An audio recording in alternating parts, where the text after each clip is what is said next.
Welcome, everybody, to the Making Awesome podcast. This is episode 167.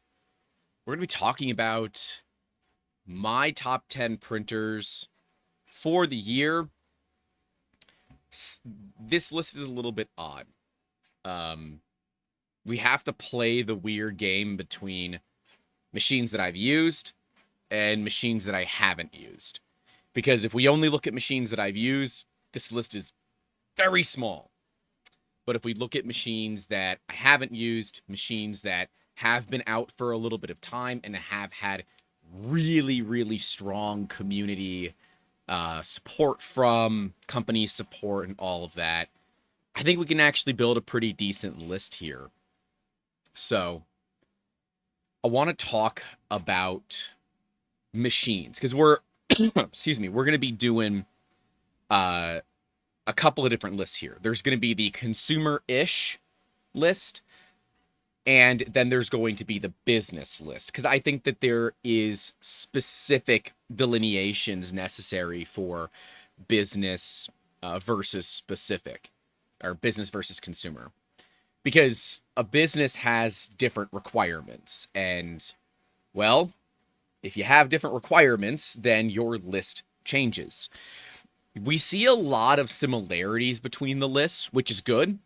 That means that even for small businesses, they can get printers that are technically on the consumer side and not end up having to pay the crazy high business premium, right? Because a lot of times we see that printers, or really anything designed for business, is considerably more expensive, like considerably more expensive than the consumer grade version when it offers little to no extra features. And the reason is profit. It also is often to get the price above a point to where basically to where they can offer a service contract. So those on the consumer side that don't know too much about the business side, on the business side of 3D printers, there are service contracts that basically guarantee maintenance, or at least reasonably guarantee maintenance. On our ProJet 660 Pro, which is a full color sandstone printer, they run a little bit under 80 grand brand new and about $86,000 delivered. It has a $9,800 a year service contract, if I remember correctly, and that is parts and labor. If you just want parts, it's $4,500 a year. So that machine, though, people are going to love this. That machine has DDR RAM, not DDR3, DDR4, DDR RAM. It does have a solid state drive in the form of a compact flash card. It has a passively cooled CPU. This is a business class machine, or, a machine that a company has decided is business class, and they haven't updated since, well, had any major updates other than changing the color of the exterior shell that I can see, at least, since 2011. But it's considered a business class machine still, so it's something to keep in mind. So, the thing that I want to kind of go into is this list. We've got a few companies on there, and this is from my vantage point. If I have missed things and there are machines that you think should be on this list and aren't, if you're watching live, shoot it off to me live. I'd love to know. And if you're watching back later or you're listening audio only, leave a comment if you can. I don't know if you can comment in audio only, but if you are here hanging out live, subscribe, leave a like, and all the things that you should do to the content creators that you like. So thank you for your help. You guys will have to tell me. I don't know if I should do it in the specific order that I have, or if we should just do it in no particular order. Because I did put it in an order that I think is kind of valuable, but I also don't want to start with number one, because that, deletes the purpose of this entire stream. So I'd like to see what you guys think. We can do it in no specific order, if that's your kind of thing. Aaron is talking about price points. I'm not entirely certain. Most of the machines for the consumer side are under $1,000. Are all of them under? Nope, not all of them are under $1,000. So most of them are under $1,000. And that was kind of my choke point there, right? We don't want to go too expensive. The average consumer is looking to spend like $200 to $500 on a printer. And we could look at doing it via price point, but I just don't know if that works so well anymore because of how, like, let's look at the Creality K1, which isn't on the list. I should add that since it just reminded me that I should add the K1 to the list. You're going, okay, well, that makes sense. Yeah, we'll put you there. Like the Creality K1 was stupid discounted at Micro Center, and you were able to get a K1 for like $300. And like at $300, the K1 is going to be a very, very tough printer to beat. So I think a lot of this comes down to really kind of what your budget looks like. So we'll talk about the price points as I go through it, but I did not sort these via price. We can look at doing it, though, if you guys want. I agree with Zach Smith, though. Hey, Zach, how you doing? Says, nah, come, everyone knows that the Stratasys J850 is the best printer to get others for Christmas. It's so affordable. And I know that he's being sarcastic because the J850 runs like 400 grand. Although, honestly, if I'm looking at an industrial printer right now, and this is just like personal, if I'm looking at an industrial printer, it's MJF or SLS. I'm looking at powdered printers because the value that you can get out of powder, it's pretty amazing. Recently, had some parts made up on a HP MJF. These are new fan ducts for the XL that I want to try out that give better cooling, but these really suck to print FDM. They're really thin and a pain in the ass. They are amazingly easy to print in MJF. So I have a bag of them. I think the XL has fine cooling, but similar to the Mark III or MK3, as people like to make fun of me for, I want to see other options before we just say this is the best, right? I think it's important for us to try out aftermarket options as well to see, did the community think of something that the manufacturer didn't? Because that happens often.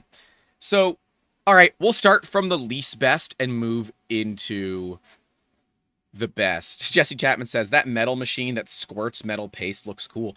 You actually should be able to do that with most of your basic 3D printers. You can get metal-laden filament and then just burn it out for reference. So, and Zach says he can get about 0.4 millimeter walls on the Sinterit with usable strength. Dude, I am so happy you got that machine running. That is so awesome. Have fun printing all this stupid, crazy SLS stuff. Definitely do the balls inside of balls. Things that are just not possible with any other tech other than a powder printer. I can send you some models that are just not possible with anything other than a powder 3D printer, if you want, because they really are really cool test models to show off. But yeah, let's start with kind of the least best printer on my consumer list, and the reason I put it there. It's the X1 Carbon from Bamboo. So the least best is the X1 Carbon, and the main reason is its price. Most people have had a great experience with those machines. I haven't up until this most recent one. This most recent one that we got from the fan, it's a Kickstarter machine for those that are wondering its kind of relative age. It's been running decently well. I don't have too many specific complaints about it at the moment, but I also don't have a bunch of seat time in it. It's just been making random, like, where did I put the good ones? Yeah, HueForge stuff. So that's what I've been messing around with it, doing some HueForge. Yeah, anyways. But yeah, the X1 Carbon, I think its price point is too high So if you're a consumer that is potentially looking to print faster with better user interface than something like the P1S, the X1 Carbon has that better user interface.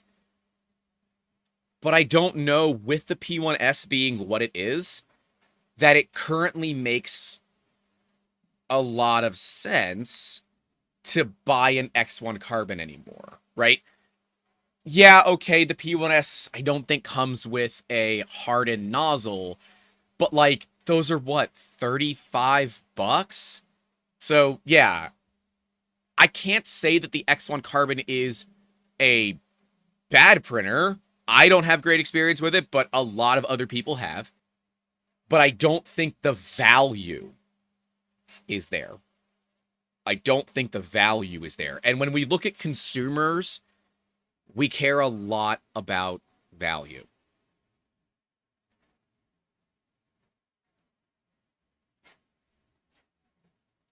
Sorry, I'm waiting for the internet to catch up because we just all of a sudden dropped a bunch of frames.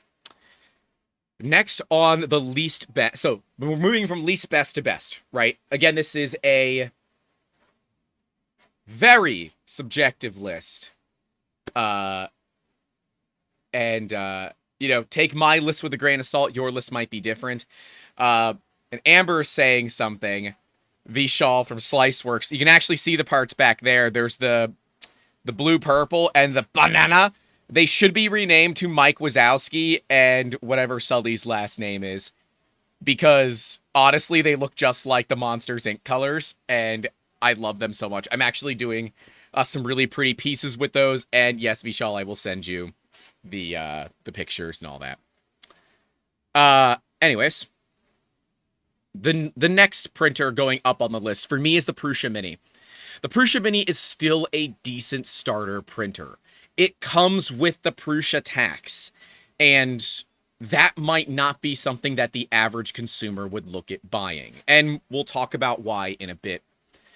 But I believe the Prusa Mini is a really, really nice printer. And part of that is because I want you to get the semi-assembled. I want you to build it.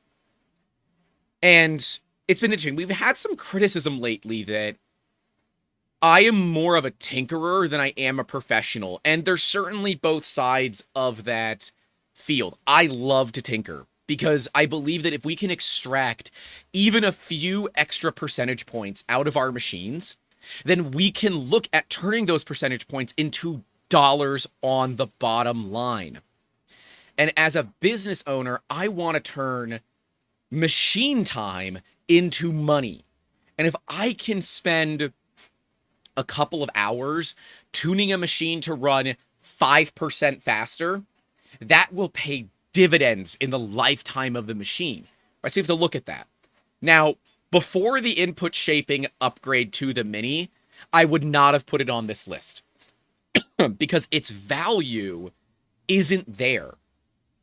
In the market of machines that are coming out at its price point or below its price point already with input shaping, some of them with multi-material systems out of the box. And so the Mini was specifically a harder recommend earlier on this year.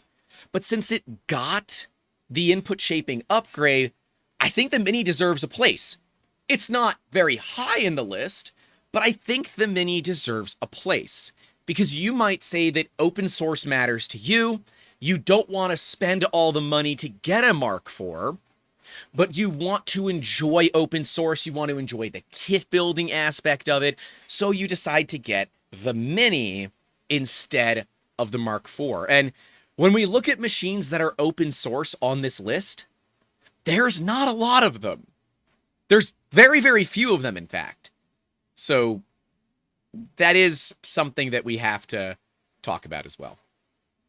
And if you guys want, put your guesses in there. I see that Rex says that his guess for the best 2023 unit is going to be the X-Max Plus, or the Cheaty X-Max 3. I do like my X Plus 3. I do quite like it. But yeah, we'll talk about where it kind of lands. Next up is going to be the A1 Mini. So the A1 Mini from Bamboo, to me, was a direct stab at Prusa. A direct stab. And that's okay, right? Welcome to business. You can absolutely take shots at each other. This is the way that business goes. We deal with it, right? The A1 Mini presents a solid value proposition for those that don't want to bother dealing with the Prusa tax, and they want something that can do multicolor and multi-material, theoretically. And they're not all that concerned about the waste produced over it. Now, you might say, Grant, where's the A1? The A1 is not in this list. And the reason the A1 is not in this list is that it has not been out long enough to get a place in this list. If the A1 had been out for 2 months, 3 months, 4 months, fine. I can put it in this list. But it has been out for like 2 weeks. And for 2 weeks, you don't get a place on the best 3D printers of 2023. I'm sorry, you don't. And anybody that gives a printer the top mark for the year that's only been out for a week, it's a little sus to me. Personally, the A1 Mini looks like a very good value machine. And for about $100-ish bucks more, you can go up to the A1. It's a very obvious price ladder. I think a lot of people are going to make that price jump. But it hasn't been out long enough. And there are some things about the A1, like its bed heater, that I'm a little bit kind of, how you doing, you know? I'm a little nervous about. The fact that it looks like it uses something like a like an oven heater, right? It uses like a coil that you would put into an oven to heat its bed. And I don't know. And because it is an AC coupled bed, in a lot of areas, states, counties, countries, it is not legal to operate on something that has mains voltage like that. You need a licensed electrician. And while the people don't generally follow those rules, it is something that we need to keep in mind. I don't believe the A1 Mini uses an AC mains bed. The X1, I know the X1 does. I don't know if the P1 does, but I know the X1 does. And of course, I worry about the safety aspect of it. Vorons use AC coupled beds, but they have a thermal fuse. I'm not aware if Bamboo does or doesn't.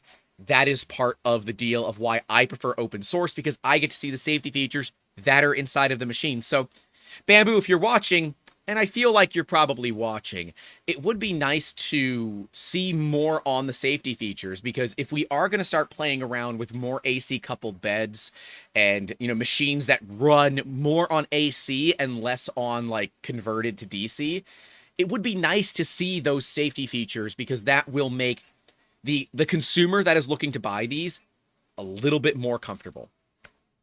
So, Marlin Firmware is here. Hey, I'm assuming it's Scotty. How you doing, dude?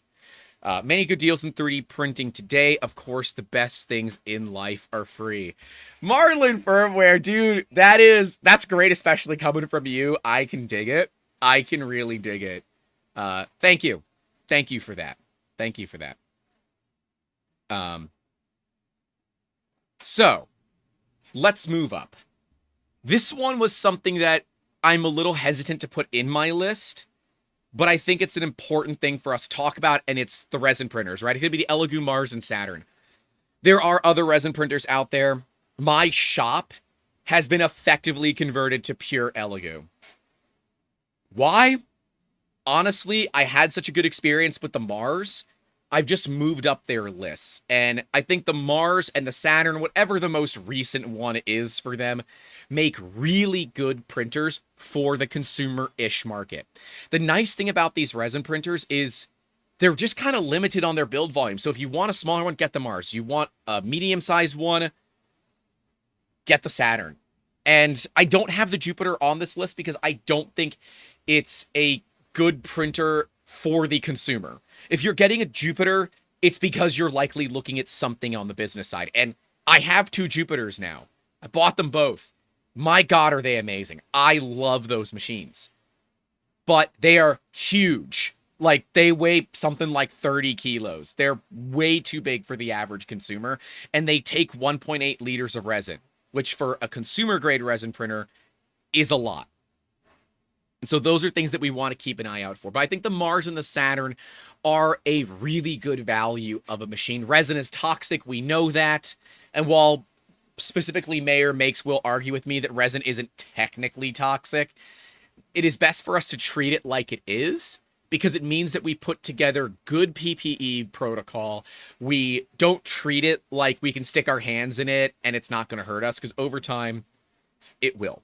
And I want to make sure that we keep all of that in mind. It's good for us to remember that these materials can and will harm you if you have extended exposure to it. So with that being said, the Mars and the Saturn at the price point, I think they're a good value. What are they, like 200 and 500 respectively? They're a great value for resin printers. Yes, there are others out there. I haven't tried them.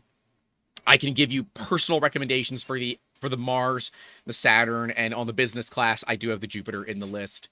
I can give recommendations for those. I really like them. And I think that Elegoo, for being a company that pushes a very, very affordable product, has pretty good customer support given the price point of their machines, right? You look at other competitors in this price class of resin or FDM, they hit very good customer support. It's not Prusa level customer support. Nobody hits that. That is Prusa and Prusa alone. But they have very good customer support. I had 2 broken things on my Jupiters. One of them came with broken knobs for the vat. One of them came with a broken foot. And Elegoo has been awesome. They already have parts shipping out to me.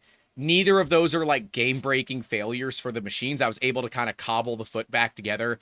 And the broken knobs, I can just use a pair of pliers to unscrew it should I need to remove the vat. Neither of them are game-breaking. But yeah, the Jupiter is a pretty nice machine.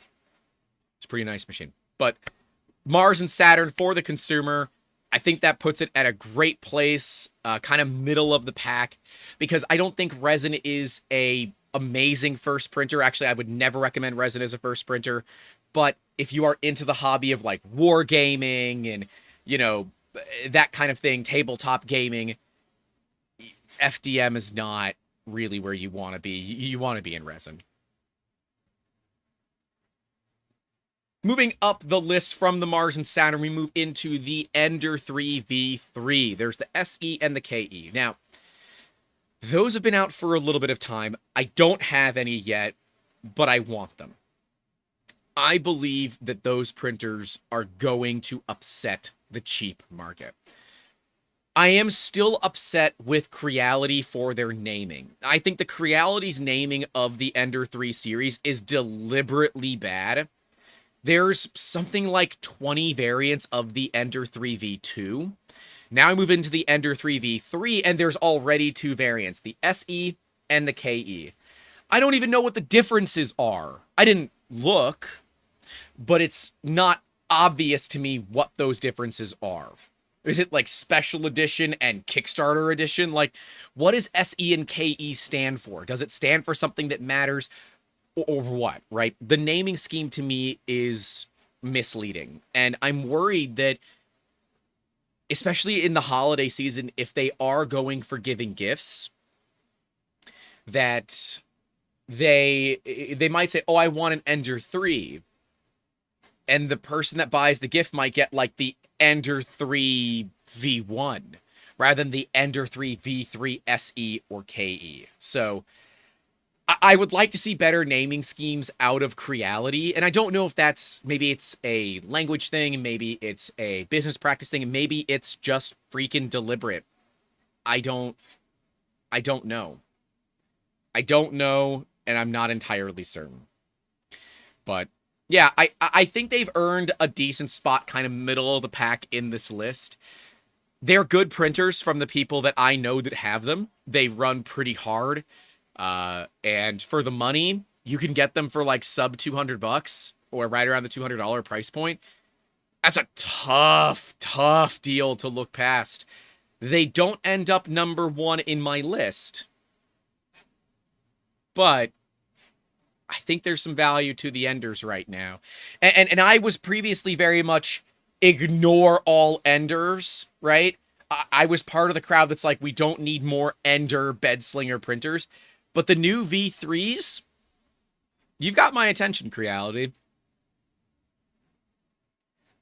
Zach Smith says, I find it annoying that Creality releases brand new versions of the Ender 3, 5, etc. with minor changes rather than offering upgrade kits and then still sell the older ones. Yeah, that's what I get at with the slightly either deliberately or unintentionally misleading. Okay, and I guess the KE has Clipper, but the SE doesn't have... Why would they be releasing a printer without Clipper? In this, why would anybody be releasing a printer without input shaping in today's day and age? I should remove the SE from this. Now, I guess if the SE is that much more affordable, Raspberry Pis are now easy to get again. You could just put a Pi on it. You could get a Clipper screen if you wanted. But, like, I don't think that newbies should have to upgrade their printers to keep them, you know, running with the pack, right? Why? Damn it, Creality. You know, I was trying to... I thought that including it would be cool, because they are decent printers, but, like, Creality, do you seriously have machines that have one-letter variance between them, but have massive performance differences? Please don't tell me that's true. Anyways, we're going to move away from the Ender 3 V3, continue in the Creality Creality crowd, not cloud, we don't like Creality cloud around here, and move into the K1. The K1 and the K1 Max, and to me, if you have the budget for the K1 Max, there is no reason not to get the larger printer. But these are it's Creality's answer to Bamboo. Let's not beat around the bush of what it is. It's Creality's answer to Bamboo. And I never thought I'd see myself saying this, but I'm tipping my hat to Creality because that machine can not only be fully air-gapped, but can be updated offline. And it's weird that that is a benefit today, where traditionally it's like, oh, you can keep it offline. That's supposed to be something you can do with your printers.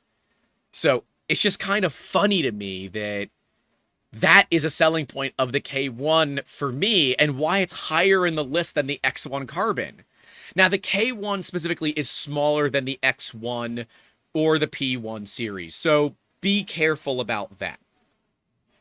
That's why I believe the K1 Max is the better value of the two, but it starts to get closer to the P1S price, and I don't know if I would choose, as a consumer, a Creality K1 Max over a P1S that has an AMS unit, well, for an extra price, but has the ability to add multicolor, right? And that's why the K1 isn't higher up in the list, because Creality doesn't have an answer to the AMS yet. I'm sure they will at some point, but they currently don't.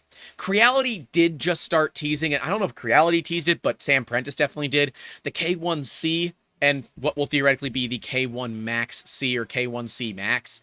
Once again, Creality, your naming scheme is bad, and you should feel bad. And it was confirmed to me that the SE does not have their Clipper version, and the KE does. Do not buy the SE. Spend the money on the KE. Honestly, there is no point to me to be buying a printer in this day and age without input shaping.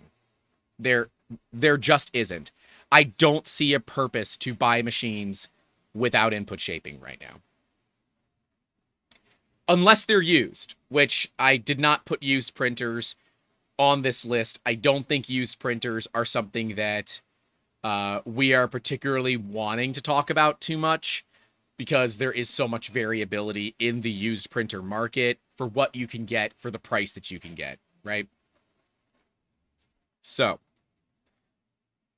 God, I keep dipping. I don't know why my frame rate keeps dipping. It's like my computer is angry. But it's not. My computer's not angry at all, and yet my frame rate keeps dipping. Interesting. Marlin Firmware says they're holding out for the Ender 3 ME. Well, if it's anything like the Windows version of ME, it's going to be bad. And Marlon says Chameleon 3D multicolor feeder is good value for multicolor printer enthusiasts. It is, but its documentation is lacking in a way that is just outright not acceptable. And it's why I haven't taken a look at it yet. It's a good idea in theory, but it is really lacking in its documentation.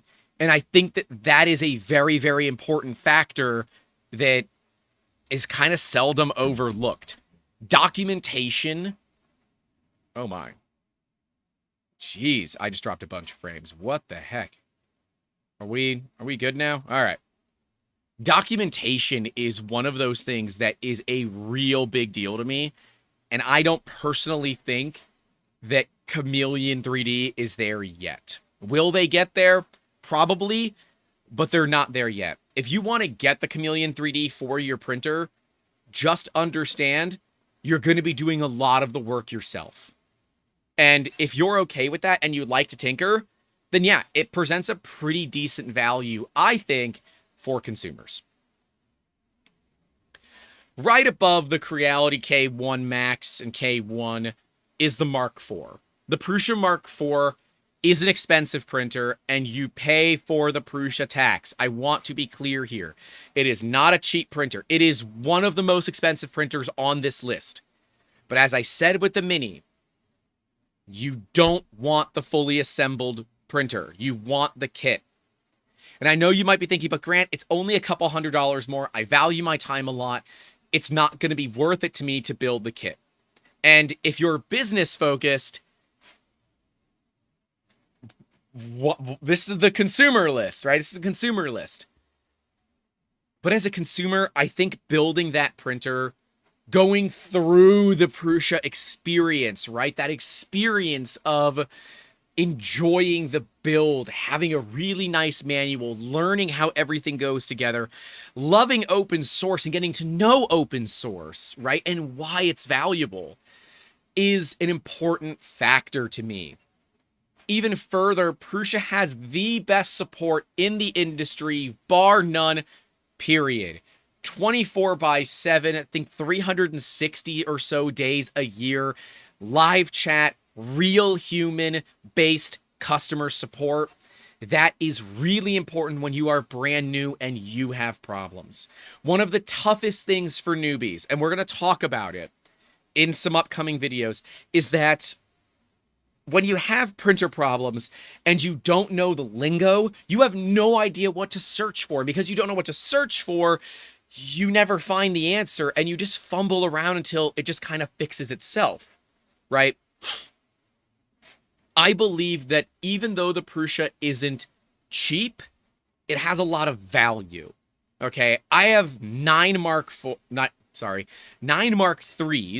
4 Minis, no Mark IVs yet, and I'm trying to see if we can work with Prusa to do, with the 4 printers behind me, 1 stock Mark III, 1 3.5, 1 3.9, and 1 to the full Mark IV, and do the same print across all of them for a video and show the differences that you get with all that. I think it would be a really cool video. If you guys think it would be too, like, subscribe, let me know in the comments, in the live chat, and all of that. But yeah, I think I've had such a great experience with my Mark IIIs. I love them. I built every single one of them. They are amazing machines. They run like Swiss watches. And while they're not the fastest, they're not the prettiest, they're certainly not the most well-engineered printers on the market, they're also 6 years old. And for a 6-year-old printer, they're running great. They need very little maintenance. Only one of them has, like, reasonably off-the-market upgrades. The signed one that's right here has the diamond nozzle. All the other ones, outside of just some quality-of-life things to better tension the belts, they're bone stock. And they just work. And that is a really, really important thing. And sure, they're not cheap. The Mark IV is not cheap. It is one of the more expensive printers on this list. It did make the top 5, but it's number 5 in the top 5. There are 4 printers that I put above the Prusa Mark IV. And a lot of it does have to do with price, because as a consumer, I think consumers are going to look more at price than they will features, because they're on a set budget. And the Mark IV at like the $800 to $900 price point is really, really expensive.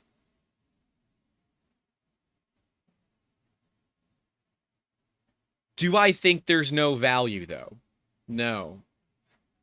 I think there's plenty of value. But I think it's a hard value proposition when there are a lot of good printers sub $500. Hell, when there's a lot of good printers sub $400.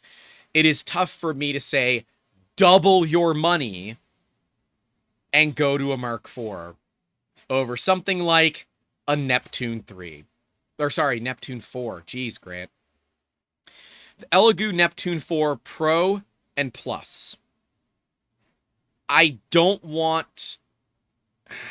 Give me a second. It keeps yelling at me. Give me just a second.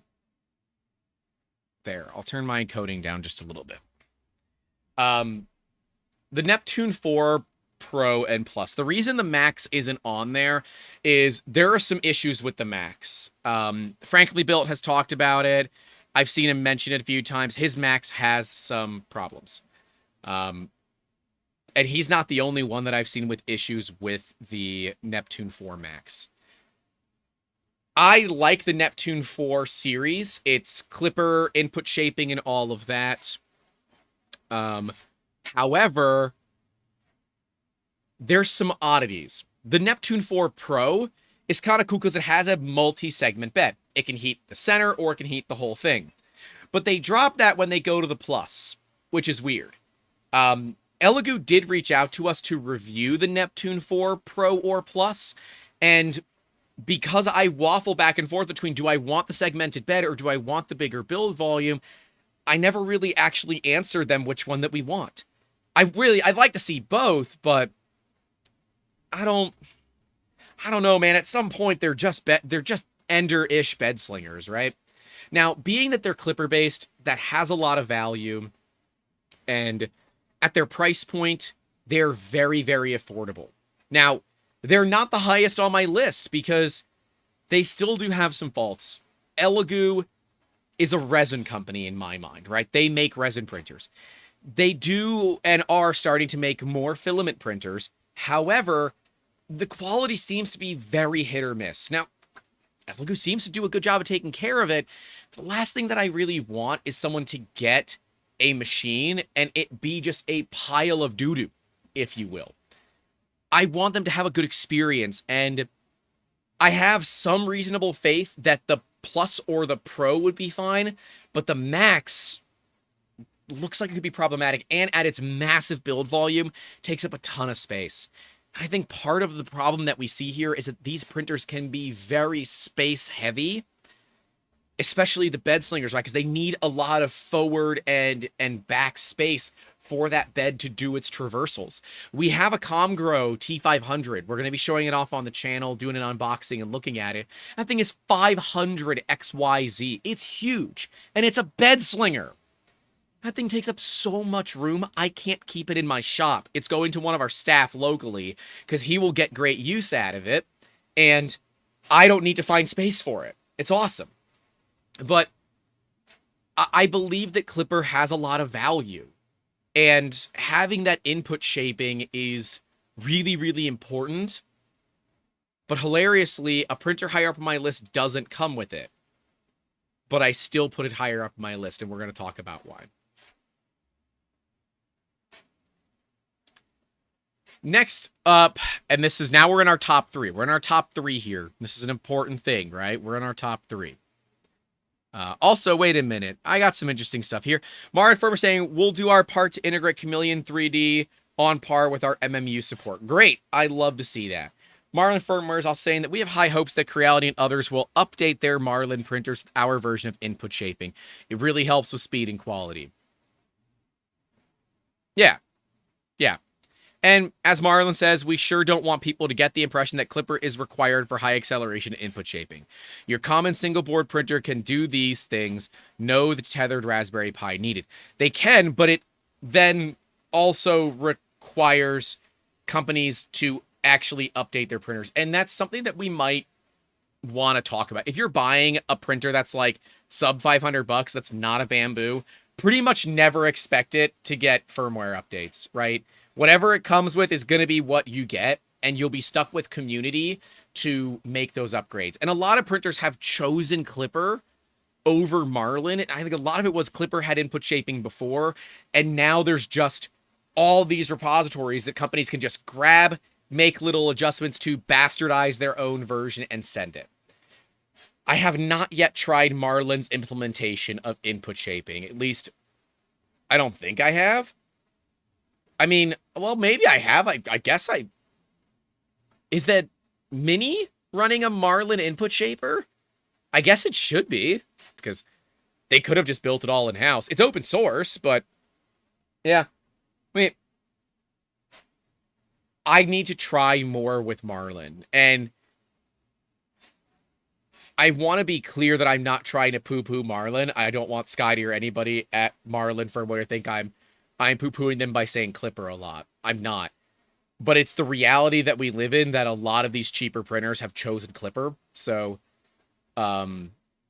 yeah. It's, don't really know what to say about that one. Marlin Firmware says, how can we get companies to provide Marlin updates? All tips appreciated. You know, I don't know. I think it requires them to care about their hardware once it's in the hands of the consumer. And that's something that I can kind of give a decent nod to Bamboo and Prusa about. They're one of the few, both of them are a couple of the few companies out there that seem to give a damn about the firmware once it ships, right? And they don't just leave it in the hands of the community. Because they kind of could, right? Both of those communities have people that actively work on firmware. Whether they're company sanctioned or not is another thing to be talked about. But there are two sides to it, and like we have a Cheaty X Plus 3. It's technically right up there, and it runs Cheaty's version of Clipper that I don't like. And one of the dumb things I don't like about it is it sorts all your files by alphabetical order. It doesn't sort them by what was the most recent one that you put on your drive. And like, that's stupid. But because it's Clipper, I can flash a brand new version of Clipper onto it that's custom built from the community, and it is really, really nice. As far as Marlin goes, Marlin is just harder to update. And love it or hate it, it is. You have to recompile it inside of Arduino, then you have to reflash it. At least that's the way it was when I was playing with Marlin. Back when we still used a lot of printers that we built personally. Now we just use a lot of off-the-shelf printers because we don't need to build custom printers anymore because the off-the-shelf ones work really well. But ultimately, I think that Marlin, to get companies to give a damn more, probably has to build an open communications channel with them and try to work with them, right? Like, I feel like these companies don't really have a lot of firmware people that operate, right? They just don't. They have like one or two people that might, you know, slap their logo onto a Clipper variant and ship it, versus companies like Bamboo and companies like Prusa that have dedicated staff members, theoretically. I know Prusa does. I assume Bamboo does. You know, people, and you know what? Duff says it the right. I'm going onto a tangent, and I think Duff says it the best. You need users to demand it. Users need to demand that this is what occurs. And if users demand this is what occurs, then it will happen. That's the best way to put it, Duff. I couldn't have said it better myself. Top 3 printers now. Cheaty X series. The Cheaty X Smart 3 Plus 3 Max 3. If you have the budget, get the Max. If you don't have the budget, get the Plus. I don't really know if the Smart is worth it. I have a Plus. I really like it. I think the Plus is amazing. It is a great printer. At 280 XYZ, my God, it's a nice printer. Now, we did get it for free. Cheaty sent it in exchange for content, reviews, and that kind of thing. So, grain of salt that, obviously. But I think it is a really, really nice printer. It is got input shaping. It's easy to use. It's got some design features that I don't understand.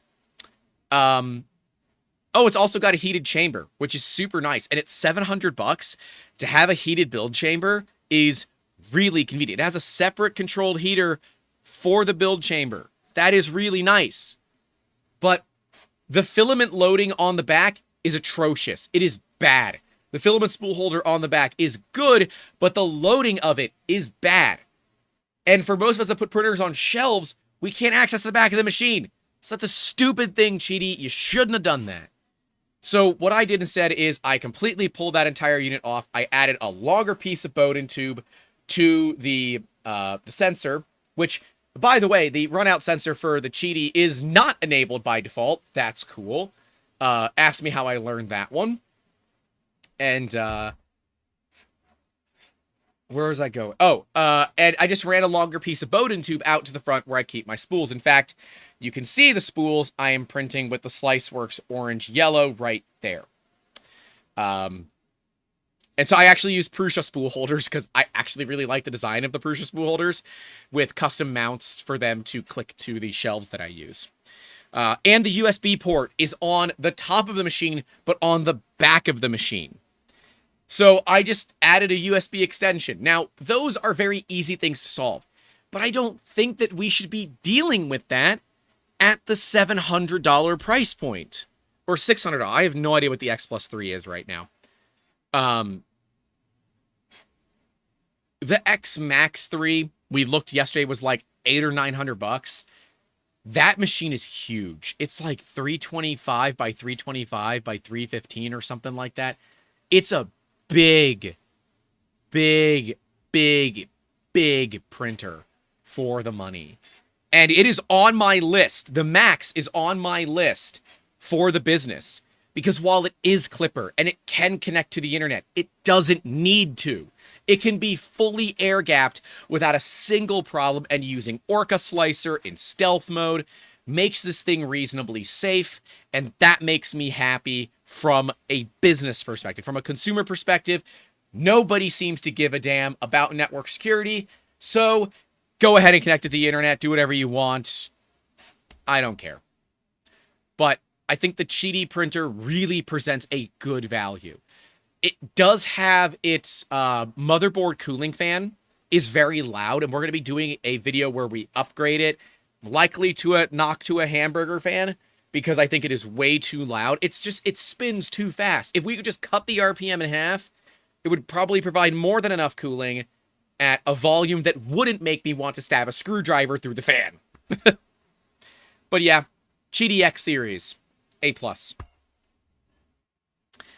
Next up is what we have coined here at the shop, the Poverty Prusa, the Soval SV06.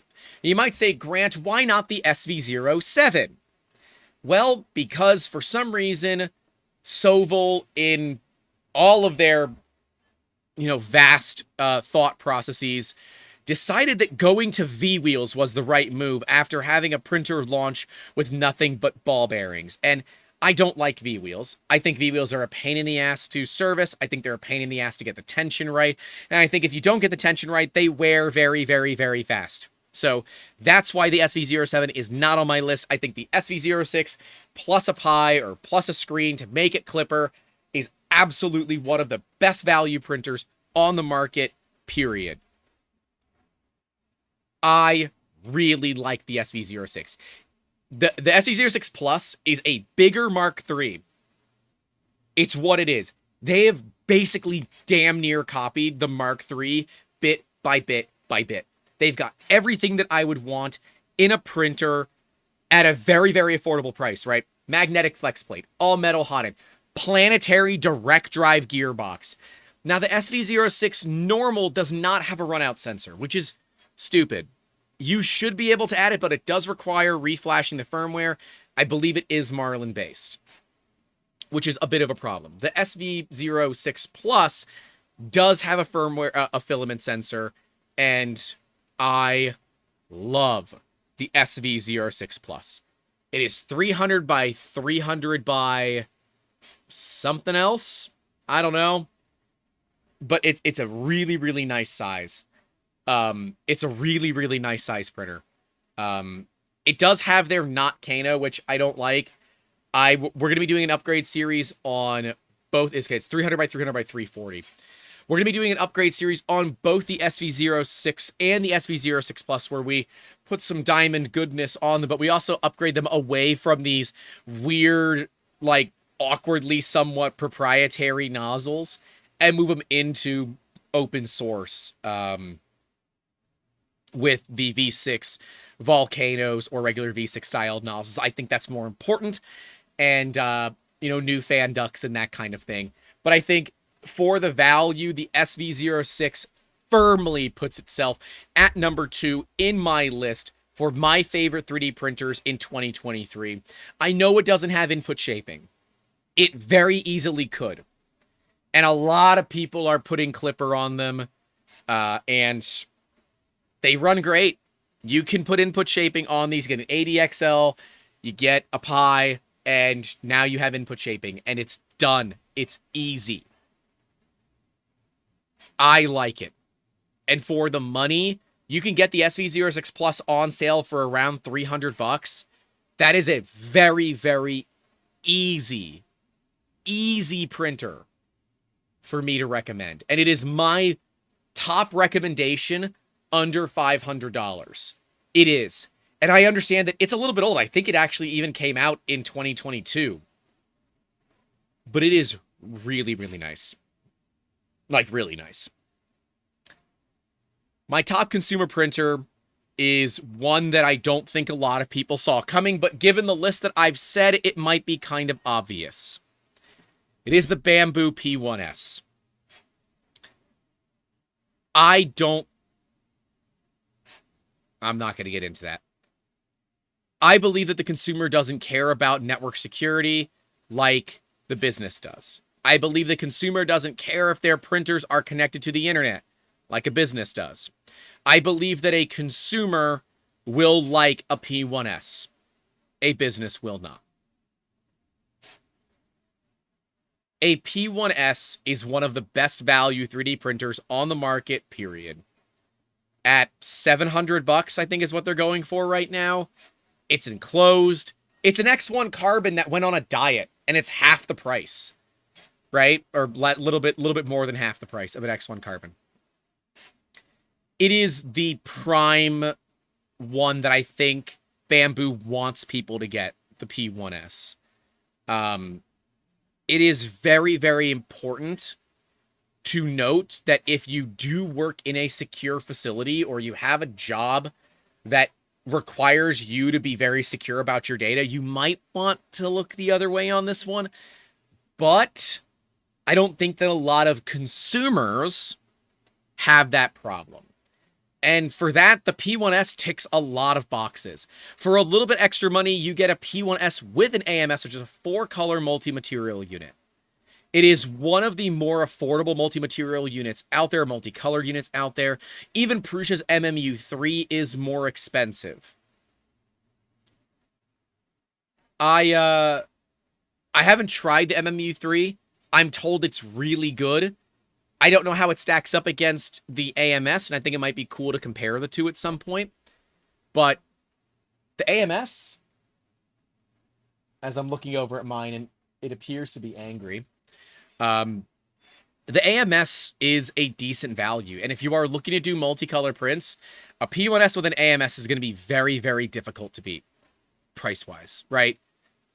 There are some other machines coming out. I know Two Trees has one. Frozen just teased their multicolor unit, which is, these companies, they're just copying Bamboo at this point. And I think that it bears witness that we need to have the OG of this style of off-the-shelf not Clipper, weird firmware, Core XY printers as number one. I know a lot of people didn't expect it to be number one, but I believe the P1S has promptly earned its place. Me personally, since I do the business side and I like good user interfaces, I do like the X1 Carbon better just because the user interface is nicer.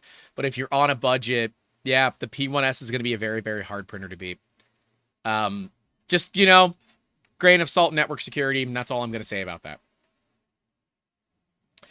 So I'm going to go through the list in my order. X1 Carbon is at the bottom. We go to Prusa Mini, then the A1 Mini, then Elegoo Mars or the Saturn. We have the Creality Ender 3 V3 KE. I'm kicking the SE off that list. We then go to the Creality K1 and K1 Max, the Prusa Mark IV, the Neptune 4 Pro or Plus, the Chidi X Series, Sovol SV06 and SV06 Plus, and we top it out with the P1S. Now, the reason we went down this path is I said, what do consumers want? They want printers that are reasonably affordable, that are going to work enough, that are going to be reliable, and have decent enough customer support. I believe that those printers, for the most part, fit every one of those bills, some more than others, right? Prusa has the best customer support on the market, and if you are someone who is very apprehensive about the industry, I think it's worthwhile to spend the extra money to get the Prusa. But if you're on a budget like a lot of consumers are, you might decide that something like a Sovol or a Chidi might make more sense. I have a hard time recommending expensive bed slingers because I just don't know if I would choose a bed slinger over Core XY. I know that Prusa got into the top 5, and you might say, oh, he's a Prusa shill. I'm not. God, I wish they paid me. After talking with we talked with so many staff members when we were in Prague, and the amount of people that, without prompt, talked about how much they really liked the company and gave very personal stories about why they really liked the company was amazing for me to hear. Now, I've never visited other 3D printer manufacturers, and my hope is that in 2024, we can visit more manufacturers because I want to be able to tour their facilities and show you guys. And if it wasn't obvious, we did film with Prusa. Videos coming in a bit. It's going to take a bit for us to get through them, but videos coming soon, TM. I really believe that Prusas are worth the value, but I don't think the average consumer will. I think once you get one and you realize how easy they can be and how nice the support is, they're good. But once you've learned a lot of what you need to learn on that first Prusa, you might say, well, I'm looking to spend less money now. I want a machine that provides more value because I don't need the customer support side anymore. And Prusa does more than customer support. Remember, all the slicers that you likely use, Prusa Slicer, Bamboo Studio, and Orca Slicer are all based off of Prusa Slicer, which is based off of Slick 3R, which is open source, and everything in that is open source. Prusa doesn't charge for it. It's a loss for them. It's all a loss. There's printables, which Prusa puts out at a loss. I know Bamboo has their own clone of it that Bamboo does the same thing for, so that's not specific to Prusa anymore, but these are things that companies are doing to give you a more well-rounded overall experience, and that's pretty awesome, right? Steve Builds here says, happy holidays at 3D Musketeers and everyone, you too, sir. By the way, if you guys are looking for a cool stream that you did already miss, go check out Steve Builds. He is linked in the description down below. Steve and I, if you haven't noticed, I've changed my time. Steve stayed at his current time. Steve and I were streaming at the same time, and it didn't make sense for us to try to compete because our markets are very similar, and we don't want to split our audiences. So Steve has way more viewers than I normally do, so I went ahead and changed my time. So I don't know how to do this yet, but we should be able to like raid into streams. But we're going to minimally link to Steve's streams, whatever latest stream that he has going on the Sundays. We're going to link to him in the description. So when you guys are done hanging out with me, you can go hang out with Steve. Steve's going to link my stream so that if you're looking for streams on Steve's channel and he's not live yet, you can come hang out with me. Steve is an awesome guy. You all should go check him out if you haven't. He only has like 10,000 subscribers, and that is criminal because Steve is a really awesome, awesome content creator who I look up to. I really look up to Steve because he's such, honestly, there are very few people in this world that are nicer than Steve Builds, especially when you meet him in person. He is such a nice guy. Anyways, enough of the fanboying over someone that I've met plenty of times. But yeah, Steve Builds is an awesome guy. A+, Steve. And my validation for the P1S at the top mark is Bamboo has put a lot of money into marketing. And I think Bamboo is one of the first companies to figure out how to market to consumers. I had a talk with a reasonably high-ranking official, or at least my understanding was they're reasonably high-ranking, at Bamboo. And our talk kind of got into the business versus consumer. And he said, Grant, I want to make this really easy. You are not Bamboo's target audience. You're just not Bamboo's target audience. We don't want to be in the business market. And while they've got the X1E for enterprise, I don't really see the value in going to the X1E over the X1C. It's not that much better, and it's $1,000 more. And I told him, I said, look, when you build a machine that got such massive cult following that I'm now getting people emailing me hate, that's fun. That you're going to get business. He's like, oh, I know. I can look at our sales numbers and tell you that a lot of these printers are going to businesses. I said, well, maybe you should look at doing more in business because, yeah, these printers, a lot of people are going from hobby to at least a part-time job selling stuff. And Bamboo is going to be high on that list because they did really figure out the marketing that a lot of other businesses didn't. They figured out, or they at least thought of it before I saw many other companies do it, to give printers to people that normally don't use 3D printers. Give them to the woodworkers. Give Adam Savage a printer. My God, he did a day one video on the A1. I don't want to know what he was paid to do it, because I can't imagine that Adam did that for free. Maybe he did. I don't know. That's speculation at best.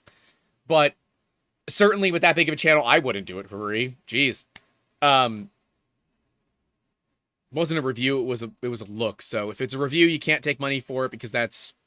Anyways, I care not to get into like the legal side of it. Talk to a lawyer. But Bamboo has really figured out the marketing that I think a lot of other companies just haven't. And that explains why they've got nationwide distribution inside of Micro Center, worldwide distribution amongst other companies, and they got it fast. They got their name out there. They got well suited into the industry, and well, they're really benefiting from the manufacturing capabilities inside of China. They are really benefiting from all of that manufacturing, where Prusa, who has opted to do all of their work at their factory in Prague, is very limited because they don't have all the benefits that come from being in that kind of area of China. They also don't have the benefit of the much more affordable labor, right? I will say, though, just the SMT line at Prusa was freaking awesome. I will tell a quick anecdote about that because I think it's very funny. That the SMT line was one of the only places that we went where the person that we spoke with requested not to be on camera. They were a little apprehensive to talk because they're like, who cares about SMT, right? They're just circuit boards. And then when they realized that I'm actually really passionate about these types of machines and I think they're very cool, we could have spent another 2 hours talking with this guy. He did stay off camera, but he could have talked with me for many, many more hours. Many, many, many more hours. And it would have been totally fine. Like, absolutely totally fine. And it was pretty cool. It was cool to see that he expected us just to come in and be maybe just like the content creators that want to show it for 5 minutes and then we're gone. But instead, I wanted to sit down and talk with him and really get to understand the processes. And, um, you know, I think a lot of that is really, really cool. Because I guess they weren't expecting it, and they did. And by the time we were leaving, he was like, "No, you gotta see this. You gotta see this." It was really cool. Um, it's funny when people don't think that I'm very interested in what they do, and yet I am unreasonably interested in pretty much every aspect of manufacturing because I think it is really cool. Will I be able to get that kind of access to other companies? I don't know, but I'm gonna ask. But yeah, I think that the Prusa Mark IV and the Mini are harder buys for the consumer. That's why I put them lower on the list. As a business, though, it's a little bit different. So let's talk about business.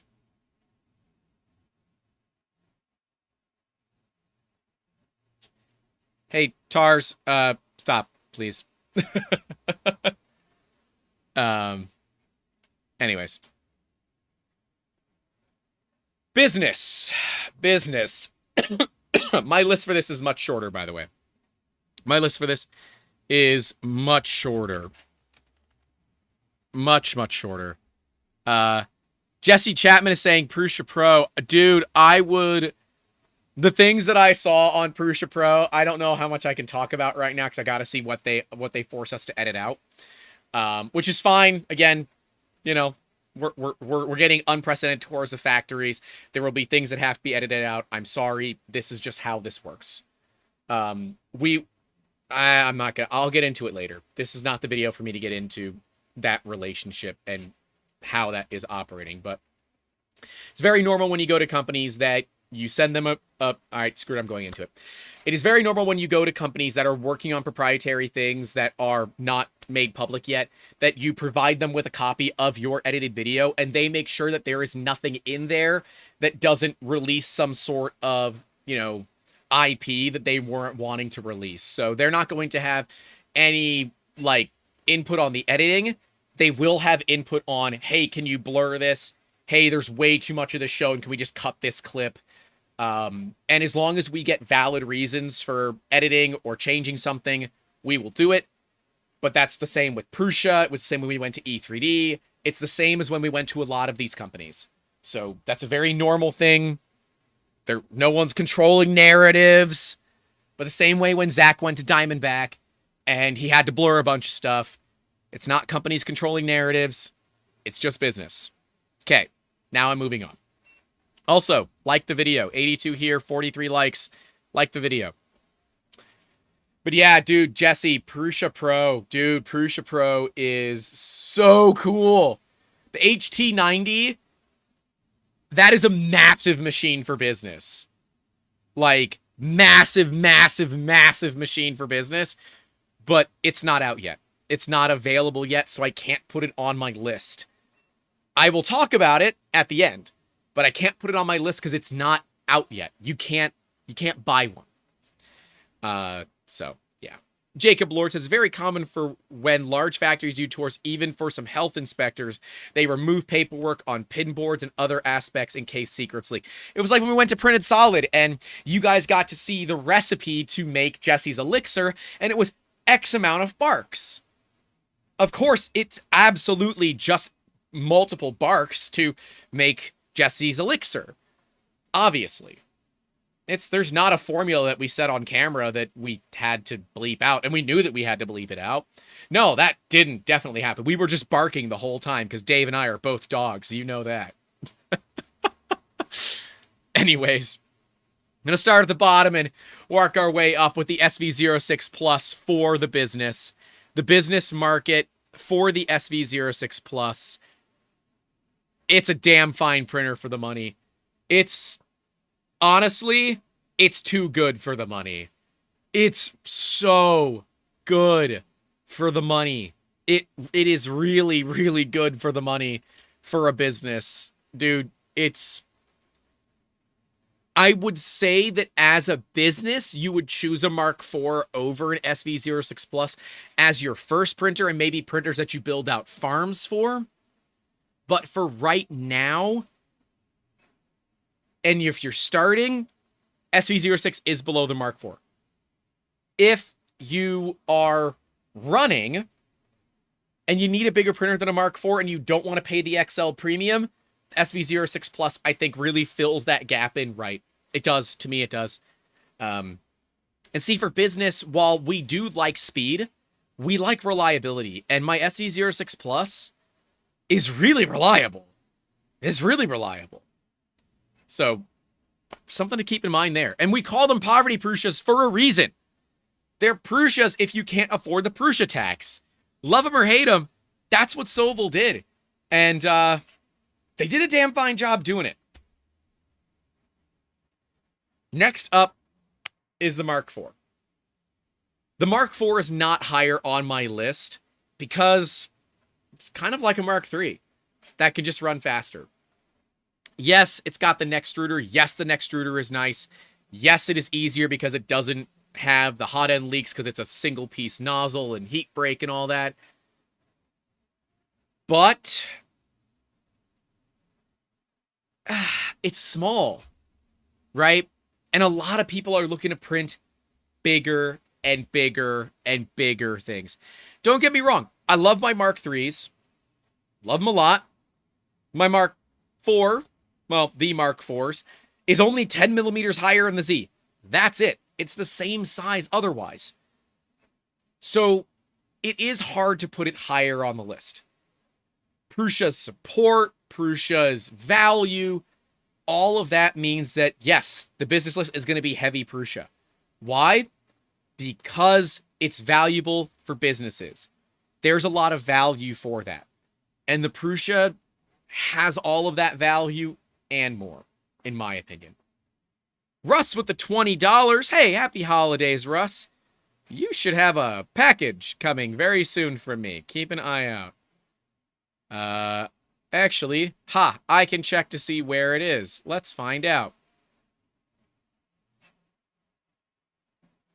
Your box... damn. Tuesday. You're getting your box on Tuesday. So keep an eye out for that. You're getting your box on Tuesday. Or at least USPS says Tuesday. Honestly, check Wednesday or Thursday. And yes, everybody that won Jesse's Elixir, your filament has gone out, except the one guy that is driving down here to Florida. I replied back to you. I never heard back, but if you do want to get together and you're on my side of the state, I'm happy to hand deliver it to you. If not, I'll ship it back up to you so you can have it. Above the Mark IV is an odd one for me because I didn't think that this would be here. The Jupiter. I really like the Jupiter. Like a lot. I've done some really big pieces that I cannot show on camera, NDAs, with my Elegoo Jupiters.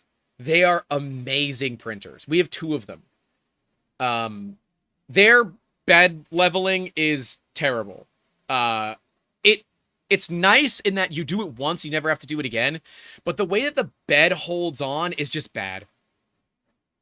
It's fine, it works, but it's just a little cumbersome. I am talking about the OG Jupiter, not the SE, not this new one that they have out. I like the OG Jupiter because it doesn't have a lift-off lid. I need a door for my Jupiters. I cannot lift a lid off of these machines. I won't be able to do it. And as Chris says, shameless plug for the Discord. Join and you too can discover all of the sticky secrets of Chris's resin. Chris Catlett, one of the most amazing guys in resin.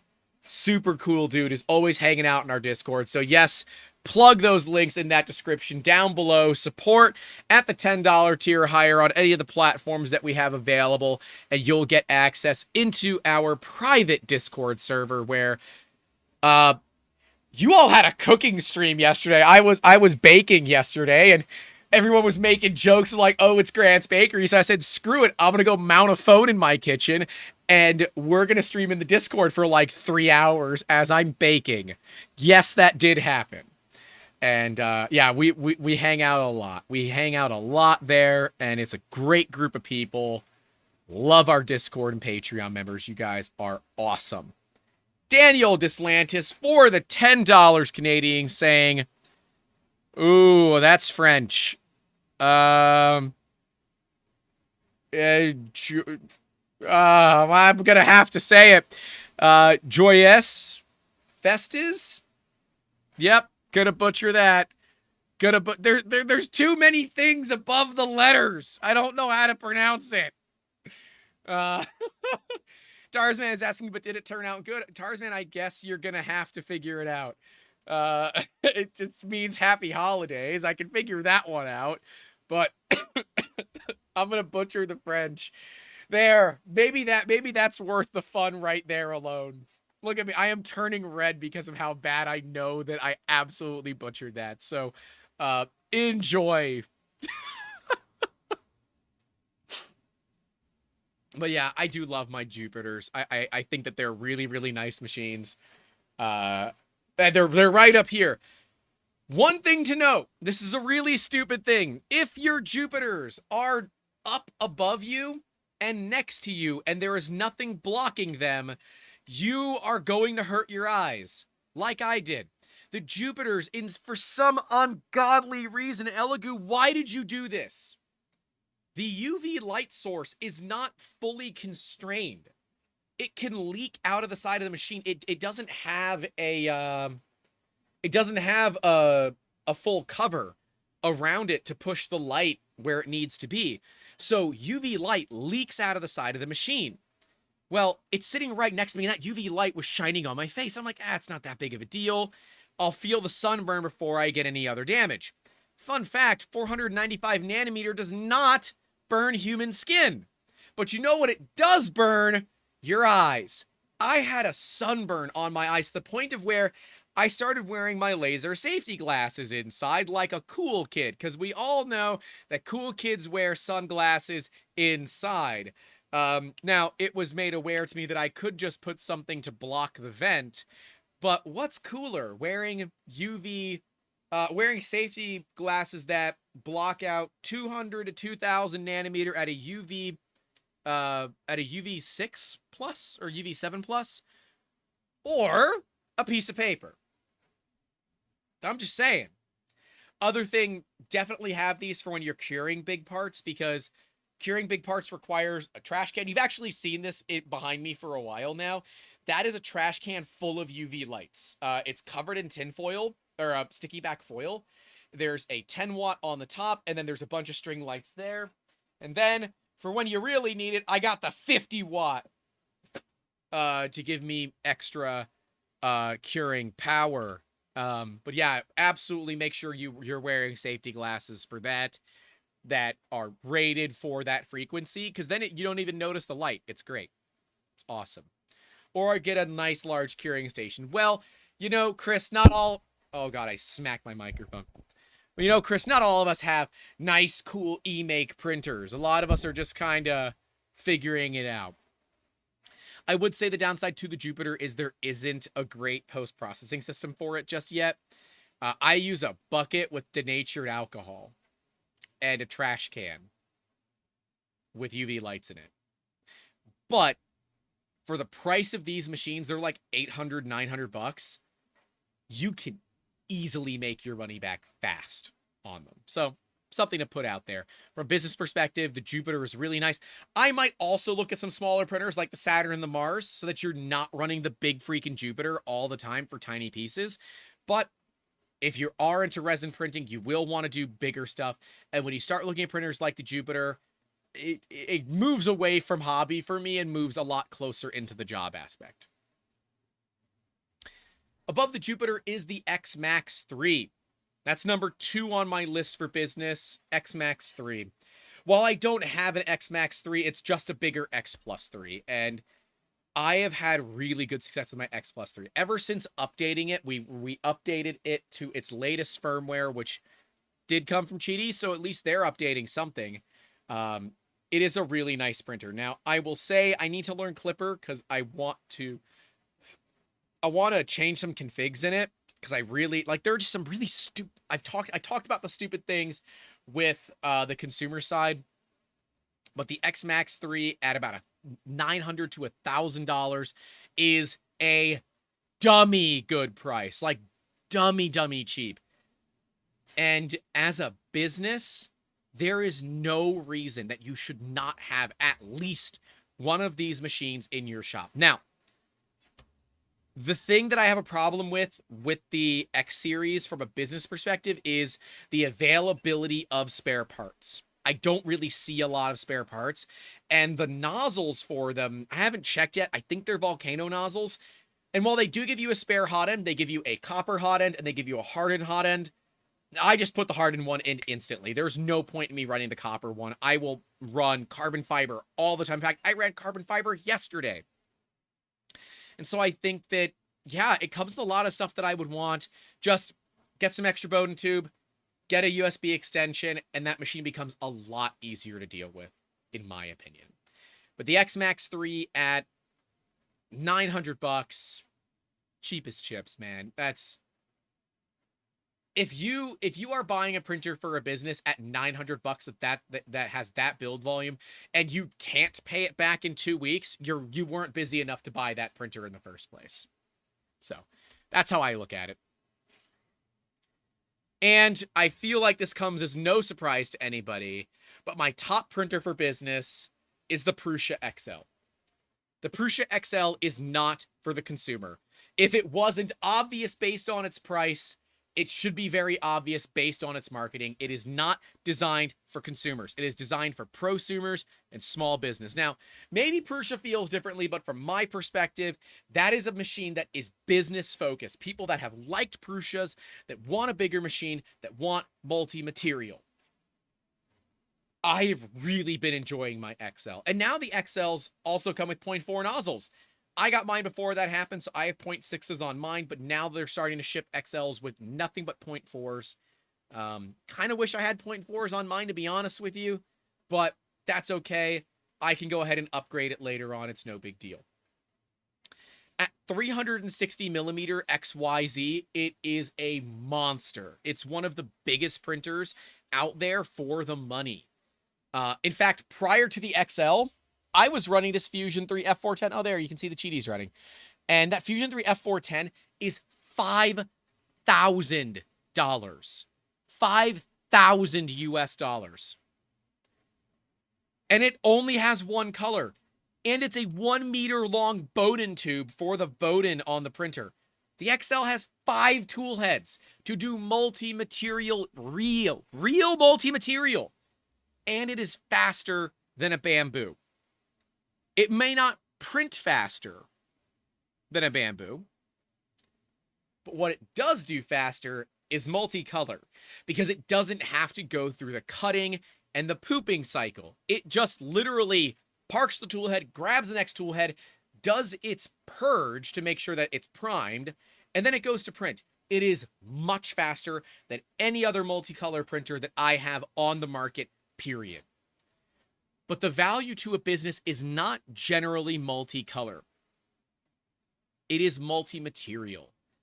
Having PETG with PLA supports, vice versa, adding TPU hinges into things, all of that is value that you don't get with other machines easily. And while, yes, you could tune your AMS to have enough purge that it works, it is not a viable source, in my opinion, to do this. It makes way more sense to me, this is me, to have multi-material with a tool changer. And I think Prusa really hit the nail on the head. A little late. Like, if you order one right now, you're not getting it for the better part of 6 months, minimum. And that kind of sucks. I waited almost 2 years. Almost 2 years I waited for my XL. And would I wait another 2 years for an XL? No, I wouldn't. Could I wait it 6 months? I could wait 6 months. Those machines are nice. I really, really like my XL. I actually just did some multicolor prints, and if Amber's listening, she should bring me a multi-material print, or the 2 multi-material prints that I did last night. But I really, really like my XL. I haven't seen any of the issues that other people are claiming. The issues with the tool heads not aligning, I think that just comes down to their assembly process, that they didn't tighten down the tool head mount all that well. But, you know, there's that. I am a little upset's not the right word. I guess I'm worried that only having a single bolt to mount the tool head mount is a bit of a pain in the butt and does result in a pretty obvious point of failure. I don't know if Prusa will ever update it, because it works. Like, you tighten the crap out of it, it works. But it's just not, it's not the ideal thing. You know? So then looking at why the XL, it's flexibility. It's expensive, but as businesses, the price of the machine has less of a concern to me than the value that it can bring to my business. I care about value. I don't care a whole lot about the initial upfront cost, because we can make that money back. We care about the value that the machine provides. And I believe that the value of the XL is one of the greatest value machines out there. And you might say, Grant, where's Bamboo on your business list? And hey, Bamboo themselves told me that Bamboo is not for business. So they ain't on my list. And with that regard, I'm not going to get into the data stuff because I'm not jumping on a live hand grenade. I'm not going to do it. But ultimately, I think if you're in a business, you're dealing with intellectual property that you want to be secure, a printer that can stay and can be air-gapped, remain air-gapped, and be able to be uploaded air-gapped is a nice thing. Thank you, Amber. These are multi-material parts. The purple, which will turn pink as I'm holding it, is PLA, and the blue is PETG. This is some atomic PETG, my nice stuff. But rolls perfect because they can't stick together. But yeah, there you go. There's your multi-material. So PETG with PLA in the middle. And then Amber really likes Stitch, so I did a Stitch for her as well. We are attempting to figure out why I'm having some warping issues. So we'll see. It looks like it's somewhat dealt with. Maybe not, but we did turn up the bed temps. Like Ben from the Discord said, like some of everybody else has said in the comments as well. So, yeah. C-Build says, that's a neat application. Something about the gaps between the parts reduced. Oh, were the gaps in the parts reduced? I don't know. This is from Prusa, so this is a Prusa file. It looks like there are still some gaps, but I did nothing. I pulled this off the printer and it just worked. Is this a very practical use case? No, but I tell you that there are pretty much no other printers on the market that can do it this clean and have, I still have the file open. Let me see how much purge I had. Let's find out. So between these two pieces, there is how much waste? Where am I an idiot? Am I just missing the waste? 218 tool changes. Am I hold on. Let me see if I go into color. No.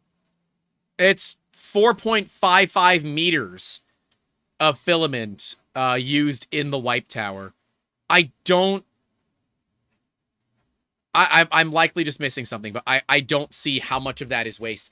It's very, very little waste. 218 tool changes, which is pretty sweet. And Let's see if it'll focus. Focus on my hand, please. Focus on my hand. Focus on my damn hand. Please. Whatever. It's perfect.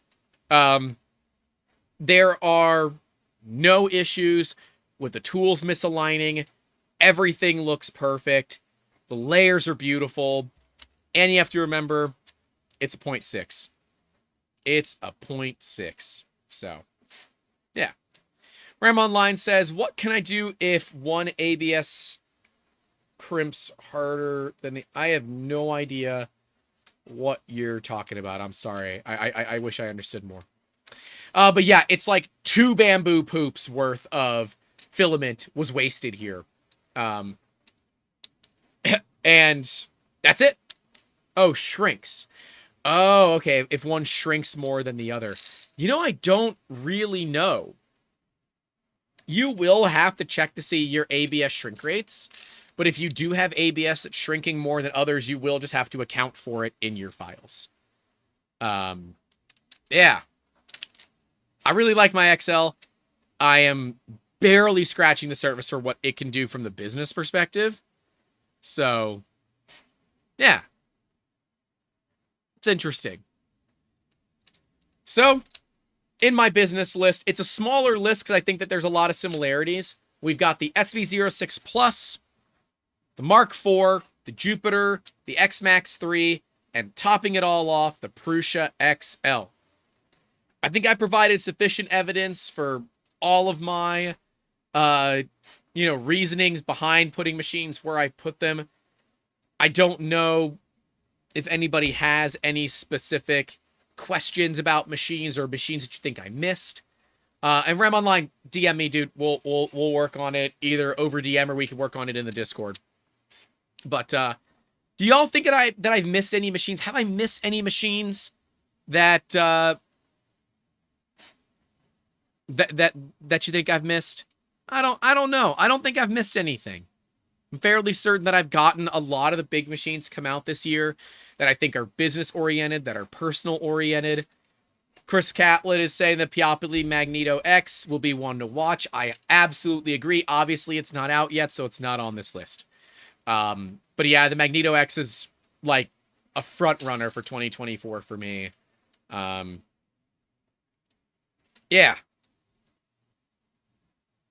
I don't see anybody else asking questions, so I think we're going to call it. Solid 90. Enjoy your holidays. I know a lot of you have off work tomorrow, so enjoy.